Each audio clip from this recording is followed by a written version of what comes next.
Welcome to Unique People Stories. Scary bus creep followed me home at night. Back when I was attending a university, I used to work on campus at one of the dining halls during the dinner night shift. I lived in the next town over, since it was cheaper to live in a crappy little apartment out of town than to live on campus in the dorms. But I didn't own a car, so I had to take the bus. One night, I had just gotten off a shift at work. My feet were killing me and I was completely exhausted. As I slowly made my way to the bus stop, I noticed a man much older than me sitting on one of the two benches at the otherwise empty bus stop. But I didn't pay too much attention to him. I simply sat down on the second bench and listened to some music while waiting for the bus to arrive. The first sign that things were starting to get weird was when I kept noticing out of the corner of my eye that he was staring at me. At first, I thought I might be imagining it, so I looked over and caught him quickly turning his head to look away. Okay, so he was staring at me. This wasn't completely out of the ordinary, since being a young college girl seemed to gain me a bit of attention from older men. So like usual, I just ignored him. That was a mistake. Again, out of the corner of my eye I saw him look at me. But instead of just staring this time, he got up and walked over to sit next to me instead. I continued listening to my music, hoping that he'd see the earbuds and take the hint that I wasn't interested in having a conversation. Instead, this man literally took the earbud out of my ear. "Hey there, sweetheart," he said as my head snapped to look at him in shock. I should have told him off for touching my things and demanded he leave me alone. But I was sort of frozen, and didn't want to make him mad. Hi, I replied quietly. He started introducing himself as Mike, and telling me that he lived in the area and it was always nice to see pretty girls like me at the university bus stop. He explained that he was a real man, unlike the boys I went to school with, and that I should go home with him that night. I was a shy, scared virgin who had never had a man be as bold as this to my face. I say to my face, because I had certainly gotten my fair share of unsolicited private pictures online by that point. But I digress. I didn't know how to respond, so I didn't. But that didn't stop Mike from continuing to explain to me all of the fun things he wanted to do with me at his place that night. He got into graphic detail. The things he described started out with basic things you'd expect, and escalated to him asking if I liked being choked until I turned purple and passed out in bed. I wished there were anyone else at that bus stop, but it was just the two of us, in the dark alone, as I counted the seconds until the bus would arrive.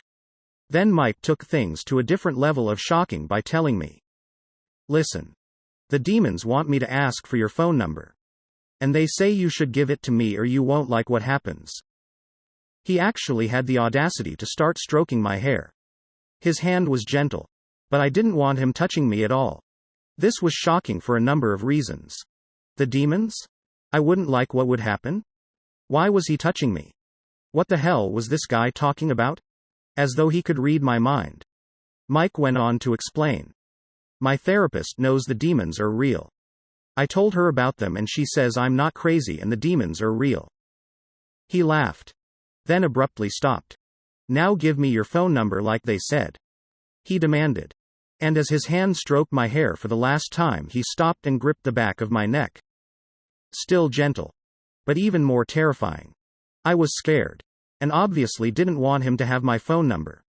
But he was taking out his phone, and I knew that he was going to call the number I gave him to make sure I wasn't lying to him. And he still had his hand on the back of my neck. So I reluctantly gave him my real phone number. Stupid, I know, but I was right. And he immediately called to check. All I could think about was just not making this guy angry long enough to get away from him. Then I'd block his number. Thankfully, the bus came moments later. I sat down as close to the front of the bus near the bus driver as I possibly could. Since the bus was basically empty, Mike decided to sit directly across from me. At this point, I had tried listening to music again, hoping that being on the bus and him having my phone number would signal to him the end of our conversation. However, he decided to reach over and unzip my sweatshirt. revealing my work shirt and the name tag, which I had unfortunately forgotten to remove in my haste to leave work that night. I hadn't told him my name yet. Abigail. What a beautiful name. Our daughter will be named Celeste. I shouldn't have been shocked at this point. But I was. I had stopped listening to music again and zipped my sweatshirt back up. Which made him laugh. You won't need that soon. Anyway. He said. And winked at me. Implying how he'd planned to undress me even further that night. At one stop. Mike tried to convince me to get off the bus with him. I told him no. That I was tired and just wanted to go home. So he said okay. And stayed on the bus. I knew that had been his stop. So the fact that he was staying on the bus worried me. I was sure this meant that he was planning on coming home with me instead. Baby. Mike whispered to me. I tried to ignore him. But he repeated himself louder. Baby. He had the most unsettling smile on his face as I asked. What? He laughed and told me. The demons say you smell nice. I was terrified. And felt like I was going to throw up by the time my bus stop arrived.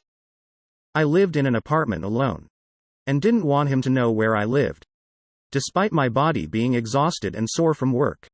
Adrenaline kicked in and I bolted off the bus and ran straight home. I made it inside and locked the door. I looked through the peephole and didn't see him. So I went to carefully peek out of my window. And saw him standing near the bus stop. Looking around.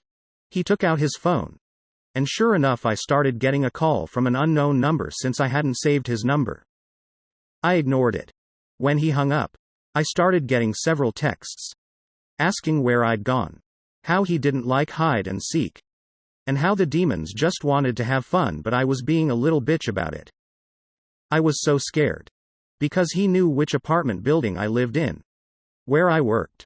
Where I went to school. My phone number. And my name. The only good thing which made me feel slightly relieved was that he didn't know which specific apartment number I lived in. That's when he started yelling outside. There were no specific words said. Just wordless yells of what I can only assume were frustration and anger. I blocked his number. And kept all the lights in my apartment off as I cried with my back to the front door.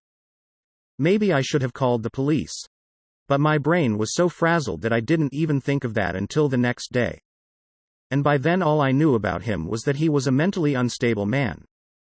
Probably named Mike. Who hadn't actually done any physical harm to me. So I didn't think it was worth it. In hindsight. I know that I made a lot of stupid mistakes during this experience. I ended up moving away entirely at the end of that term of school for unrelated reasons. But until then I switched to day shifts at work and was paranoid every night. Thankfully. I never saw the man again. Though. So Mike.